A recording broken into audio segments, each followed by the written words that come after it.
So there I was, scrolling through Instagram on what should have been my special day when I saw it. My mom's post. Big smiles, colorful balloons, that fancy cake from the bakery I'd been hinting about for months. My heart actually did a little happy flip until I zoomed in on the cake. Happy 25th birthday, Sarah, in perfect cursive frosting. Sarah. My cousin Sarah. I literally had to read it 3 times because my brain refused to process what my eyes were seeing. This wasn't some random Tuesday gathering. This was March 15th. My birthday. The birthday I'd been told we'd celebrate quietly this year, because everyone was so busy. I sat there on my couch in my pajamas, half a pepperoni pizza going cold next to me, staring at my phone like it was going to suddenly make sense. It didn't. 23 people showed up to that party. 23 people who couldn't make time for me apparently had plenty of time for Sarah's celebration. On my birthday. But why Sarah? And why was everyone acting like this was totally normal? I need you to understand something. This wasn't just any cousin situation. Sarah and I grew up together. Same schools, same friend groups, same everything. We were close once, or at least I thought we were. But somewhere around our early 20s, things shifted. She started getting all the attention at family gatherings, all the praise. All the Sarah's doing so amazing conversations while I sat there like a houseplant. I'd convinced myself I was being paranoid, that I was making it up. That classic oldest daughter syndrome thing where you think everything's a competition. But this wasn't in my head. This was literally my birthday party with someone else's name on it. I screenshot everything. The photos. The comments. Aunt Marie writing, "Such a beautiful celebration," Uncle Tom with the party hat. My own father in the background holding a balloon. My hands were actually shaking. Should I call them? Text them? Pretend I never saw it? And what was I supposed to do with this rage building in my chest? For the first hour after seeing those posts, I did nothing. Just sat there, waiting. Surely someone would text me, right? A "Hey sweetie, sorry you couldn't make it," or literally anything acknowledging that it was my birthday too. My phone sat on the coffee table like a brick. No texts. No calls, no thinking of you messages. Nothing. The pizza was definitely cold now, but I couldn't eat anyway. My stomach was doing that anxious twisted thing. I kept picking up my phone and putting it down, typing messages and deleting them. "Hey mom, interesting Instagram post," felt too passive. "Did you seriously throw my birthday party for Sarah?" felt too aggressive. I couldn't find the right words because there were no right words for this situation. This wasn't covered in any family communication handbook. By hour 2, the comments on mom's post had multiplied.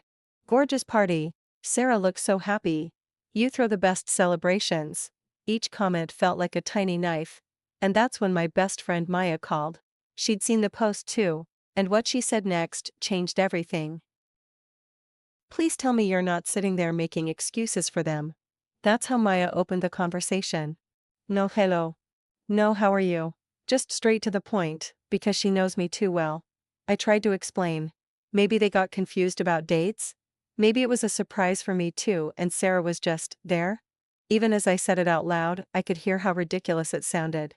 Maya let me finish my rambling, then delivered the truth bomb I needed. "Babe. They replaced you. At your own birthday. On purpose. With your cousin, and posted about it publicly.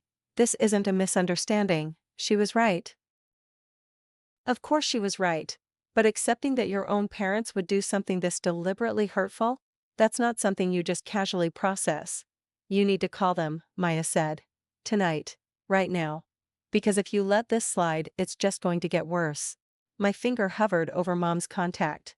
My finger hovered over mom's contact. My heart was pounding so hard I could hear it.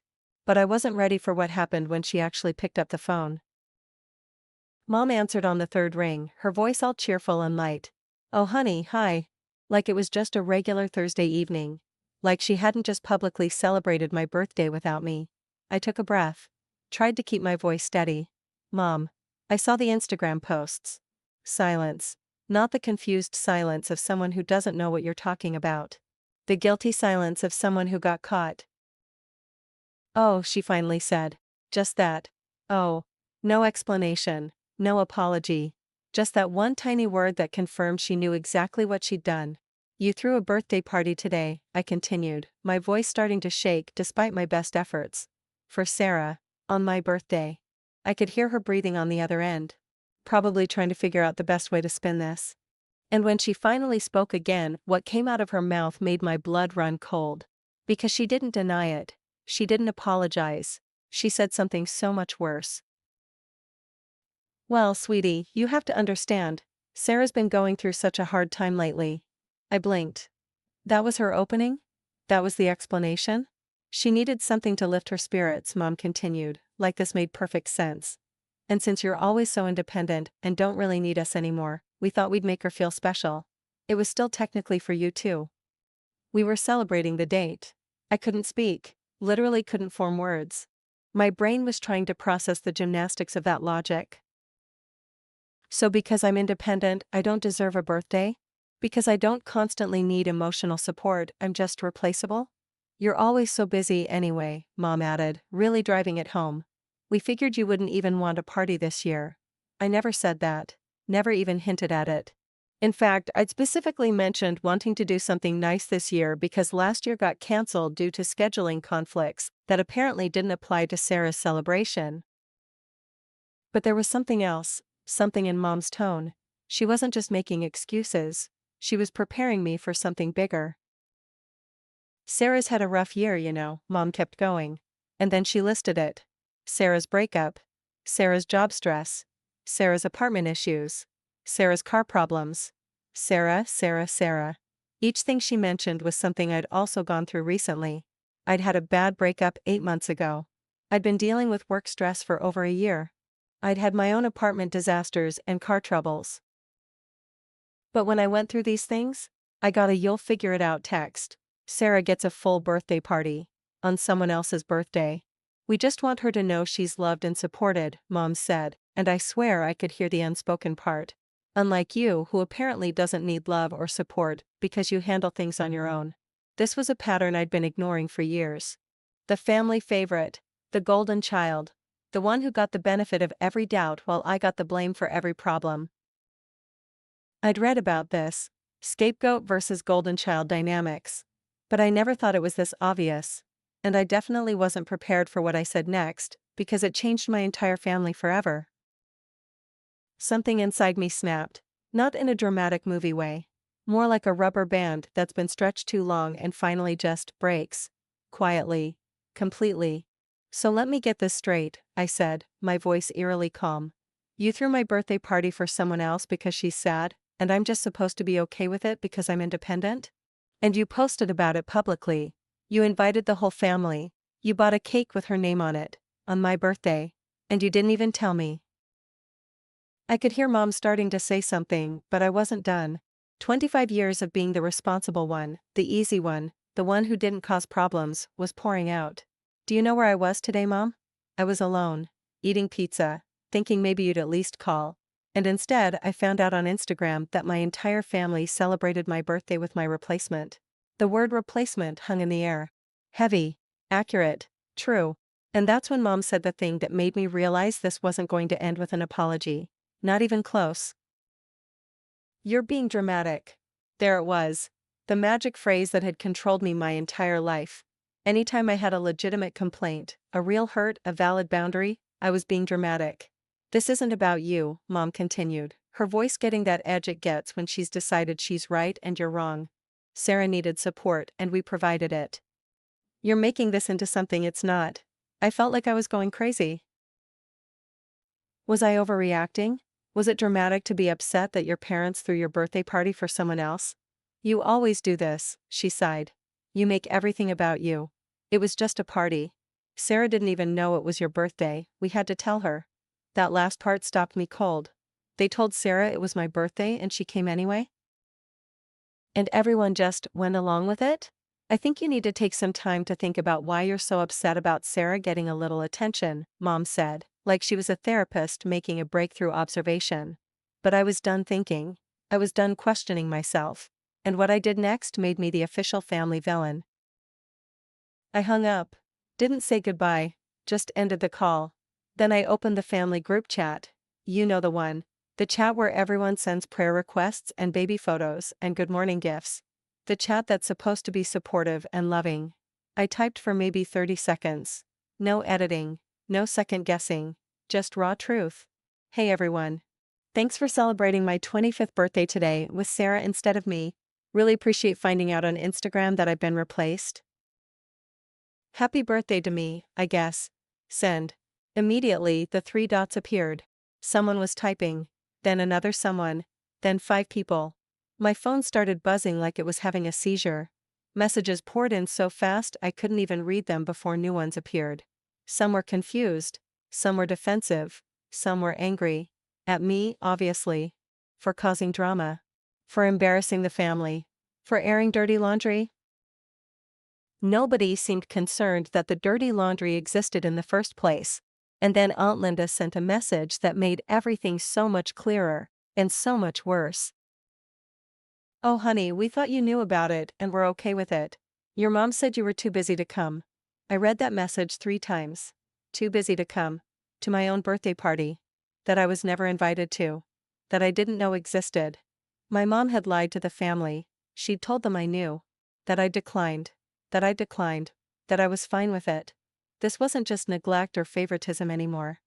This was calculated. Deliberate. Planned. She said you had work stuff and couldn't make it, Aunt Linda continued. We all wanted you there. We thought it was weird, but your mom insisted you'd approve the whole thing. Other relatives started chiming in. Wait, you didn't know? Your mom said you helped plan it for Sarah. Oh no. The group chat was chaos. But through the chaos, a picture was forming. My mom had orchestrated this entire thing, lied to the family, put Sarah's name on the cake, hosted it on my actual birthday, and created a whole story about me being too busy and totally supportive of the plan. Why? What could possibly motivate a mother to do this to her own daughter? And that's when my dad finally spoke up. Everyone calm down, this is getting out of hand. That was my dad's contribution. Not let me explain what actually happened. Not there's been a misunderstanding, just a command to stop talking about it. Classic dad move. Avoid conflict. Sweep it under the rug. Pretend problems don't exist if you ignore them long enough. Your mother had good intentions, he typed. Sarah was really struggling and needed support. You're all adults. This doesn't need to be a federal case. I stared at my phone in disbelief. My own father was defending this, minimizing it, acting like I was the problem for being upset instead of addressing the actual issue. Maybe if you called more often you'd know what's going on in the family, he added. Oh, okay. So now this was about me not calling enough? This was my fault for not being more involved? I'd called Mom literally 3 days ago. I was in the family group chat. I showed up to things. But because I didn't need constant attention and validation like Sarah apparently did, I was the negligent one? The messages kept coming, and that's when my brother added fuel to the fire. My brother Jake, who I'd always been close with, sent a private message instead of posting in the group. Come on sis, you're kind of overreacting. It was just a party. Sarah's having a really hard time. You know how sensitive she is. Sensitive. That word. The word we always used to excuse Sarah's behavior while I was expected to be tough and understanding. She didn't mean to steal your birthday, Jake continued. She actually felt really bad when she realized. But Mom and Dad already had everything planned. So everyone knew this was wrong, but they all went along with it anyway. Because Sarah's feelings mattered more than basic decency? You're making this a bigger deal than it needs to be, Jake added. Just let it go. For the family. There it was. The unspoken family rule. Don't rock the boat. Don't cause problems. Just let things slide so everyone else can be comfortable. Even if it means swallowing your own hurt. Your own anger. Your own completely valid feelings. I'd been letting things go my entire life.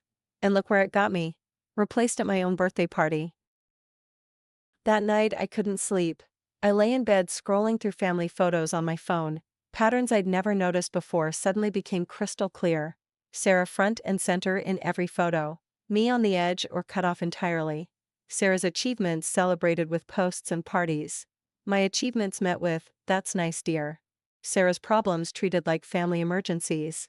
My problems treated like minor inconveniences I needed to handle alone. I wasn't imagining it. This had been happening for years, decades even. I'd just been too conditioned to accept it as normal. The responsible child. The easy child. The child who didn't need as much attention, which apparently translated to the child who doesn't deserve attention at all. I found myself Googling family scapegoat dynamics at 2 a.m. Everything I read felt like someone had written my biography. The overlooked child. The one blamed for problems. The one expected to be endlessly understanding while receiving no understanding in return. The one whose boundaries are called dramatic and whose hurt feelings are making things about yourself. I cried. Not sad tears, angry tears, years of suppressed anger finally allowed to exist. The next morning, Maya showed up at my apartment with coffee and murder in her eyes. We're making a plan, she announced, setting down the cups and pulling out her laptop. Because this is not okay and you're not going to let them gaslight you into thinking it is. She'd made a list. An actual list. Screenshots of the Instagram posts. Screenshots of the group chat messages. Screenshots of Aunt Linda's admission that Mom had lied to everyone. This is evidence, Maya said, very serious. Evidence that you're not crazy. That this actually happened. Because I know you and I know you're already second-guessing yourself. She was right. I'd spent the whole night wondering if I was overreacting, if I was being too sensitive. If I should just apologize for causing problems and move on. No, Maya said firmly. You're allowed to be upset. You're allowed to have boundaries. You're allowed to expect basic respect from your family. She pulled up an article about family dynamics. Look. This is textbook golden child, scapegoat stuff. Sarah can do no wrong. You can do no right. And it's not going to change unless you force the issue. But forcing the issue meant war. Was I ready for that? I sent one message to the family group chat. Simple. Direct. I need to talk to Mom, Dad, and Sarah in person. This weekend. All of us together. The response was immediate chaos. Mom, I don't think that's necessary. Dad, we can handle this over the phone. Sarah, I don't want to be involved in drama. Other relatives chiming in with, maybe give it some time, and let everyone cool off first. No. I'd spent 25 years giving things time and cooling off. Time to try something different. This weekend, I repeated. We're having this conversation. You can show up or not, but I'm going to be at Mom and Dad's house, Saturday at noon. Your choice. Maya gave me a fist bump. That's my girl. My hands were shaking, but I felt powerful. Is that weird? For once I wasn't backing down. I wasn't backing down. I wasn't making myself smaller. I wasn't swallowing my feelings to keep everyone else comfortable. Saturday was 3 days away. 3 days for my family to decide if they cared enough to show up. 3 days that felt like 3 years. Those 3 days were torture.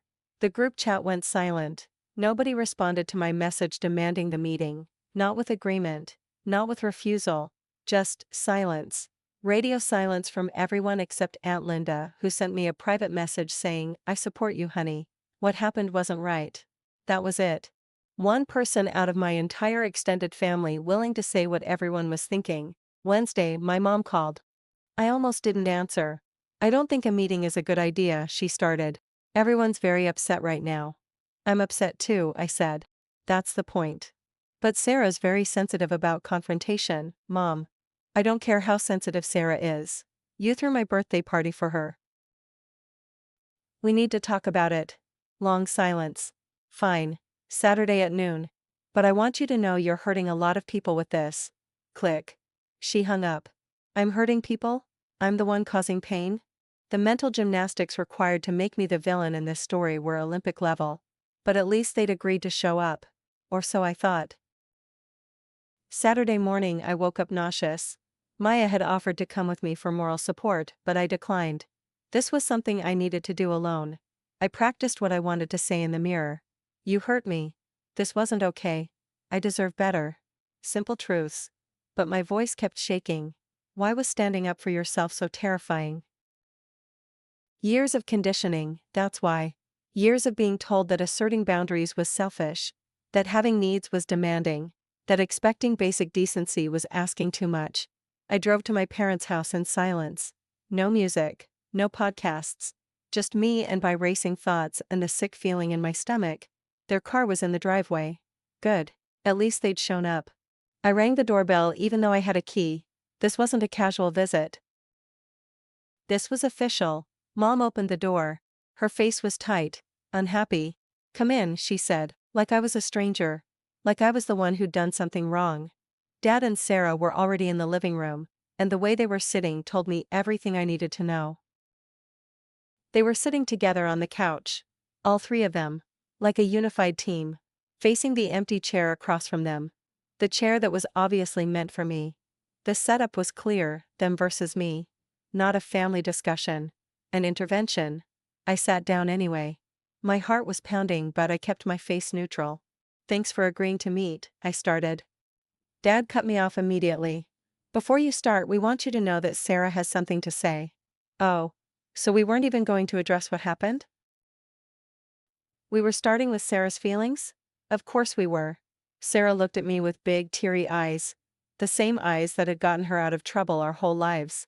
"I'm really sorry you're upset," she said. "Not sorry for what happened. Sorry that I was upset about it." Classic non-apology.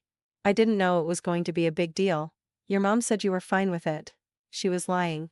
Aunt Linda had said Mom told everyone I was too busy. But Sarah just said Mom told her I was fine with it. Which was it? The lies were unraveling, but they weren't done yet. Sarah continued, tears starting to fall. "You don't understand what I've been going through. My breakup was really traumatic.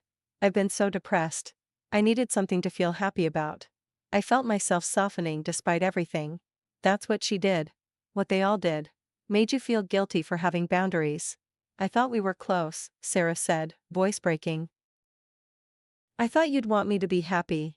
But you're making this all about you instead of being supportive." "Wait. What? I was making this about me? It was literally my birthday party. How could it possibly not be about me?" "Sarah needed us," Mom jumped in. "And you've always been so independent, so strong. You don't need us the way she does." There it was again. Punished for being capable. Punished for not being a constant emotional drain. Punished for handling my own problems instead of making them everyone else's crisis. "So because I don't fall apart," I said slowly, "I don't deserve basic consideration?" Dad sighed. That disappointed sigh that made me feel like a child. "You're twisting things." "No. I was seeing things clearly for the first time."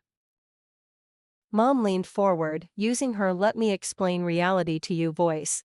"Honey, you need to understand something. Family means making sacrifices. Sometimes that means putting others' needs before your own wants." Wants. She called my birthday a want, not a need. Not a reasonable expectation. A want. Sarah was in crisis, Mom continued. "You were fine. It made sense to focus our energy where it was needed most." This was the logic. The actual reasoning she was presenting with a straight face. "We can celebrate your birthday another time," she added. Sarah needed that specific day. Why? Why did Sarah need March 15th specifically? Oh right. Because it was my birthday and that made it more special. More meaningful, more valuable. "You're 25 years old," Dad added. "Birthdays shouldn't matter this much anymore anyway. You're acting childish." So now I was childish for wanting basic acknowledgement from my parents? For expecting not to be completely replaced? "We did nothing wrong," Mom said firmly. "You're choosing to be hurt by this. That's on you." The gaslighting was reaching levels I didn't think were possible. I took a deep breath. Time to say what I came here to say. "You lied to the family," I started. "You told them I knew about the party and was fine with it. You told them I was too busy to come. You deliberately deceived everyone so they wouldn't question what you were doing." Mom opened her mouth, but I held up my hand. "Not done. You put Sarah's name on a cake on my birthday. You invited 23 people. You posted about it publicly. You didn't call me, didn't text me, didn't acknowledge my existence at all on the day I was born." My voice was steady, calm, but firm. "And when I told you I was hurt, you called me dramatic. You blamed me for making it about myself. You made me the villain for having completely normal feelings about being replaced." Sarah was crying harder now. Mom looked furious. Dad looked uncomfortable. "This isn't about one party," I continued. "This is about a pattern. Sarah gets support and I get expectations. Sarah gets celebrated and I get criticized. Sarah gets excuses and I get blame. And then I said the thing I'd been too scared to say my whole life. I'm done, I said. Simple. Final. I'm done being the family scapegoat. I'm done accepting less than basic respect. I'm done making myself smaller so Sarah can feel bigger. The room was silent. I'm not asking you to stop loving Sarah, I continued. I'm not asking you to choose between us. I'm asking you to treat me like I matter. Like my feelings are valid. Like I deserve the same consideration you give her. Mom found her voice. So what, you're throwing a tantrum and cutting us off? Over a birthday party? No, I said. I'm setting a boundary. And if you can't respect it, then yes, I'm limiting contact. I'm not going to keep showing up to be hurt. Dad shook his head. This is ridiculous. Family doesn't work like this. You're right, I agreed. Family shouldn't work like this. Family should be safe. Supportive. Fair. This isn't any of those things. Sarah stood up, mascara running down her face. I can't believe you're doing this, after everything your parents have done for you. What she said next made me realize just how deep this problem went. You've always been jealous of me, Sarah said, voice shifting from sad to angry. Always. You can't stand that I'm close with your parents, that they care about me, that I'm not afraid to be vulnerable like you are. There it was. The truth under the tears. This wasn't about her depression or her breakup or her needs. This was about competition. About winning. About being the favorite. You're cold, Sarah continued. You've always been cold, distant. You don't need anyone and then you get mad when people don't chase after you. Mom nodded along. Actually nodded, agreeing with this assessment of her own daughter. Sarah's right, Mom said. You've built walls. You push people away, and then you blame us when you feel lonely. I was stunned. Was this really happening? Were they really ganging up on me? Attacking my character? Making this about my personality flaws instead of their actions? I push people away, I repeated slowly, because every time I let you in, you hurt me. This is exactly why. But they weren't listening. They never really had been. I came here hoping for an apology, I said, standing up. For acknowledgement that what you did was hurtful. For some indication that you care about my feelings. But instead, you've blamed me, criticized me, and made me the villain in my own hurt. I grabbed my bag. So here's what's going to happen. I'm leaving. I'm taking space from all of you. When you're ready to actually hear me, to apologize sincerely and to make real changes, I'll be here. But until then, I'm done. You don't mean that, Dad said, standing. You're upset. You'll calm down and realize you're overreacting. No, Dad. For once in my life, I'm reacting appropriately. And if you all had normal reactions to abnormal situations, instead of expecting me to have abnormal reactions to your cruel behavior, we wouldn't be here. I walked toward the door. Sarah was sobbing. Mom was yelling. Dad was following me. If you leave like this, don't expect us to come running after you, Mom said. Her final card. Her ultimate threat. I turned back one last time. I don't expect you to come running after me, I said. I've never expected that. That's been the problem all along. And I left. Walked out the door, got in my car, drove away. My hands were shaking so hard I had to pull over after 2 blocks. Then I cried. Not sad tears, not angry tears, relief tears, exhausted tears. 25 years of holding myself together finally releasing. I called Maya. She answered immediately. How'd it go? I walked away, I said. Good, she replied. I'm proud of you. Those words. When was the last time my own parents said they were proud of me? I couldn't remember.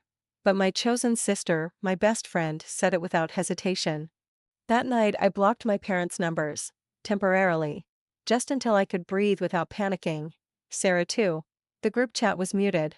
I needed silence. Space. Time to remember who I was without their voices telling me I was wrong for existing. But the real chaos was just beginning. By Sunday morning, my phone was flooded with messages from relatives. Your mother is devastated. How could you do this to your family? Sarah is beside herself. You need to apologize. Flying monkeys. That's what they're called in therapy terms. People who do the narcissist's dirty work. Who pressure you to go back, to submit, to accept mistreatment for the sake of peace. Aunt Linda was the only one who sent a different message. Stand firm. You did the right thing. One person. one ally in a sea of people prioritizing my parents' comfort over my dignity. Uncle Mike called. I didn't answer. He left a voicemail. Your mother is crying. She's a wreck. Whatever happened in that meeting, you need to fix it. She's your mother. Show some respect. The irony was painful. They wanted me to show respect while showing me none. To prioritize others' feelings while mine were dismissed.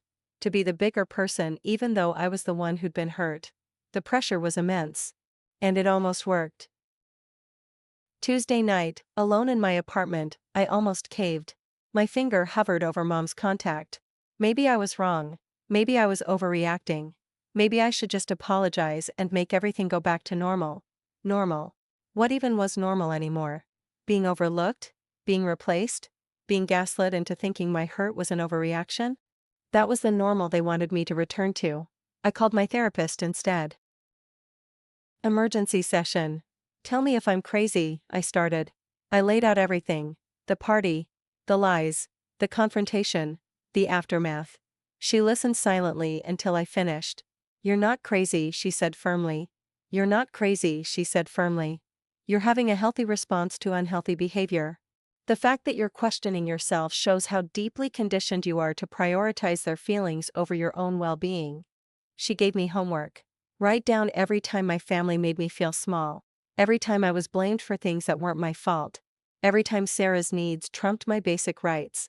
The list I created that night was 12 pages long. By Thursday, I started hearing things. Through friends of friends. Through distant relatives. Through social media whispers. The story my family was telling about me. According to them, I'd had a breakdown. I was jealous and unstable. I'd attacked poor Sarah and traumatized my mother. I was going through something and needed help. The narrative was set, I was the crazy one. They were the victims of my unreasonable behavior. My birthday being celebrated without me wasn't mentioned in their version. The lies weren't acknowledged. The gaslighting wasn't part of their story. Just a daughter who suddenly went off the rails for no reason. I screenshot everything I could find. Every lie they were spreading. Every twisted version of events. More documentation. More proof that I wasn't imagining things. A friend from high school messaged me. Hey, your mom reached out. She said you're having a hard time and might need support. Want to talk? My own mother was contacting my friends to paint me as unstable. I was angry. So angry I couldn't sleep, couldn't eat, couldn't focus on work. Every thought was consumed with rage at the injustice of it all. Not just the party, not just the confrontation. Everything. Every time I'd been overlooked. Every time I'd been overlooked. Every achievement of mine that was brushed aside while Sarah's mediocre efforts were celebrated. Every time I'd been called too sensitive for having feelings. Every time I'd swallowed hurt to keep the peace. The rage was cleansing in a way, clarifying. For 25 years I'd turned all that anger inward. Convinced myself I was the problem, that if I just tried harder, was better, needed less, I'd finally be enough. But I was enough. I'd always been enough. They were the problem. Their favoritism, their gaslighting, their complete inability to see me as a whole person deserving of basic respect. Maya let me rant for hours. Good, she kept saying. Be angry. You've earned it. Anger means you're recognizing the injustice. That's progress. But I couldn't stay angry forever. Eventually, I had to decide what came next. My therapist asked me a question in our next session. What would it look like if they never changed? If they never apologized? If this is who they are forever? I started crying immediately, because facing that possibility meant grieving the parents I wanted them to be, the family I'd always hoped we could become. You might have to accept, she said gently, that they're not capable of giving you what you need. And that's not your fault. But it is your choice how to respond. She explained something called radical acceptance. Not agreeing with what happened. Not saying it was okay, but accepting reality as it is instead of fighting against what should be. You can't control them, she said. You can only control your response. And right now, your response is healthy. You set a boundary. You walked away from mistreatment. That's not dysfunction. That's self-preservation. She had me do an exercise. Close my eyes and imagine my life without their approval, without their validation. Without waiting for them to finally see me and love me the way I deserved. It felt terrifying and freeing at the same time. You've been trying to earn something they should have given freely, she said. Love, respect, basic consideration. Those aren't things you should have to work for from your parents. That session changed everything. I stopped waiting for them to change and started building the life I deserved. I started small, unblocked my phone but didn't reach out. If they wanted to apologize, they could. I wasn't chasing them anymore. I stopped checking their social media, stopped asking relatives about them, stopped living in the space between who they were and who I needed them to be. I focused on me instead. My job, my friendships, my job, my friendships, my apartment. My hobbies I'd neglected because I was always emotionally exhausted from family drama. I took a pottery class. Stupid and random, but I'd always wanted to try it. Made terrible lopsided bowls and laughed at myself. When was the last time I'd laughed? I reached out to friends I'd lost touch with. Had dinner parties, game nights. Built the chosen family I actually needed instead of mourning the biological family I'd never really had. Maya watched me transform. You seem lighter, she said one night. Like someone lifted a weight off you. She was right. The weight of constant rejection, constant criticism, constant emotional management of other people's feelings while mine were ignored. 3 weeks passed, then my phone rang. It was Grandma. My grandmother, Mom's mother, the family matriarch, the one person everyone actually listened to. I heard about the birthday situation, she said without preamble. No hello. Just straight to business. Classic Grandma. My heart sank. Here it comes. The lecture about respecting my elders. About family being forever. About family being forever. About forgiveness and moving on. Your mother is an idiot, Grandma said. I almost dropped the phone.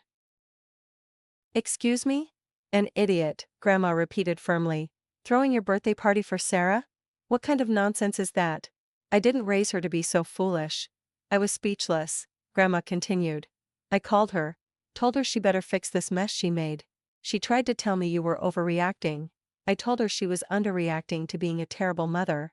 Oh my God. Grandma was on my side. Sarah's always been spoiled, Grandma said. I've watched it happen. Your mother babies her. Makes excuses. It's not healthy for anyone involved, especially not for you. Tears were streaming down my face. Someone saw it. Someone acknowledged it. Someone believed me? I want you to know something, Grandma said, her voice softer now. This isn't your fault. You didn't cause this. You didn't deserve it. And you have every right to protect yourself, even from family. Especially from family. She told me a story I'd never heard. About how her own sister had been the family favorite. How she'd spent years trying to earn her parents' love the way they freely gave it to her sister. How she'd finally had to accept that some people aren't capable of treating everyone fairly. I wasted years trying to change them, Grandma said. Don't waste yours. You set a boundary. You did the right thing. Don't let anyone tell you otherwise. We talked for over an hour. She asked about my life, my job, my apartment. Actually listened to my answers instead of waiting to talk about Sarah. Your mother might come around, Grandma said. Or she might not. But either way, you're going to be fine. You're stronger than she ever was. Before we hung up, she said one more thing. I'm proud of you. And I love you. Not because of what you do or don't do. Just because you're you. 2 days after Grandma's call, I got a text from Mom. Can we talk? I stared at it for 10 minutes. Called Maya. Called my therapist. Finally responded. I'm willing to listen if you're willing to actually apologize. She called immediately. I'm sorry you were hurt, she started. There it was. The non-apology. Sorry I was hurt. Not sorry for what she did. That's not an apology, I said. Silence. Then defensive, what do you want me to say? That I'm a terrible mother? That I ruined your life? Fine. I'm sorry I threw a party. I'm sorry I threw a party. I'm sorry I tried to help Sarah. I'm sorry I can't do anything right. The martyrdom? The victim complex. Making my hurt about her suffering. Mom, I need you to understand what you actually did wrong. Not just say words to make this go away. I don't know what you want from me. She said, voice rising. I apologized. What more do you need? An actual acknowledgement of the harm. An understanding of why it was wrong. a commitment to change. But she wasn't capable of any of that. And I finally accepted it. After we hung up, I wrote down what a real apology would look like. Not for her. For me. To clarify what I actually needed. I'm sorry I threw your birthday party for Sarah. That was wrong. I understand why you were hurt. I disregarded you completely on a day that should have been about you. I lied to the family about you knowing, which was manipulative and unfair. I've been treating you and Sarah differently, and that's not okay. You deserve the same love and consideration I give her. I'm going to work on changing these patterns, and I understand if you need space while I do. That's what I needed to hear. That's what a real apology looked like. Acknowledgement. Understanding. Accountability. Commitment to change. I read it out loud to myself. Let myself feel the grief of knowing I'd never hear those words from her mouth. Then I folded the paper and put it away. I couldn't control whether she gave me that apology. But I could give it to myself. I could validate my own hurt. I could acknowledge my own worth. 3 weeks after the confrontation, Sarah texted me. Not a long message. Just, can we talk? Really talk? I didn't respond immediately. Checked in with myself first. Did I have the emotional energy for this? What was I hoping for? What would I accept? Finally, only if you're actually ready to hear me. Not to make excuses or defend yourself. To actually listen. I am, she replied. We met at a coffee shop. Neutral territory. She looked nervous. Good. She should be. I've been thinking a lot, Sarah started. About what you said. About the party. About everything. I waited. Let her fill the silence. You were right, she said quietly. It was your birthday. What they did, what I went along with, was wrong. I knew it was wrong when it was happening, but I told myself it was okay because I was struggling and they were just trying to help me. Finally, someone acknowledging reality. But, Sarah continued, there's always a but. I need you to understand it wasn't personal. I wasn't trying to hurt you or replace you. I was just in a really dark place and I accepted help when it was offered. I didn't think about how it would affect you. Not personal. The harm she participated in wasn't personal. Just collateral damage from her crisis. I get that you were struggling, I said carefully. But you knew it was my birthday. You could have said no. You could have suggested celebrating you on literally any other day. But you didn't. She looked down. I know. I didn't want to disappoint your parents. They were so excited to do something nice for me. There it was. She valued my parents' feelings over basic decency toward me. Just like they did. I'm sorry, Sarah said. Really. I know I can't undo it, but I want you to know I see why you're hurt. It was more than my parents had given me, more than I expected. But it wasn't enough. Because words without changed behavior mean nothing. I appreciate the apology, I told Sarah. But things can't go back to how they were. I need real boundaries now. She nodded, wiping her eyes. What does that look like? It means I'm not going to be your emotional support anymore, I said. I'm not going to drop everything when you're in crisis. I'm not going to prioritize your feelings over my own well-being. And if you ever participate in something like this again, we're done completely. Her face fell. That seems harsh. It's self-preservation, I corrected. You've taken from me for years my time, my energy, my special moments, and I let you because I thought that's what family did. But I'm done sacrificing myself for people who wouldn't do the same for me. We finished our coffee in uncomfortable silence. When we stood to leave, Sarah tried to hug me. I stepped back. I need time, I said. Maybe eventually we can rebuild something. But it has to be different, equal, reciprocal, or it's nothing. I walked away feeling sad but clear. Some relationships can't be salvaged, and that's okay. 6 months later, my life looks completely different. I spent my 26th birthday with Maya and my chosen family. We went to an escape room, had dinner, ate too much cake. Nobody forgot. Nobody replaced me. Nobody made me feel like an afterthought. My relationship with my parents is minimal. Surface-level texts on holidays. Brief, polite conversations. No deep connection because there's no trust. They never really apologized. Never acknowledged the pattern. Never made real changes. Grandma and I talk weekly. She's become the family I needed. Aunt Linda too. The people who saw what happened and chose to stand with me instead of demanding I submit for the sake of peace. Sarah and I are cordial but distant. She's in therapy now, which is good. Maybe eventually she'll understand why her behavior was harmful. Maybe not. Either way, it's not my job to teach her. The biggest change is in me. I don't question my worth anymore. Don't accept mistreatment and call it love. Don't sacrifice my dignity for other people's comfort. I built a life where I'm not the scapegoat, where my feelings matter, where my feelings matter, where I'm not constantly trying to earn basic respect. And honestly, I've never been happier. Turns out, you don't need your birth family's approval to build a beautiful life. You just need to approve of yourself. So yeah, that's the story of how my parents celebrated my birthday without me, with my replacement. The story of how one Instagram post revealed decades of dysfunction. The story of how I finally chose myself.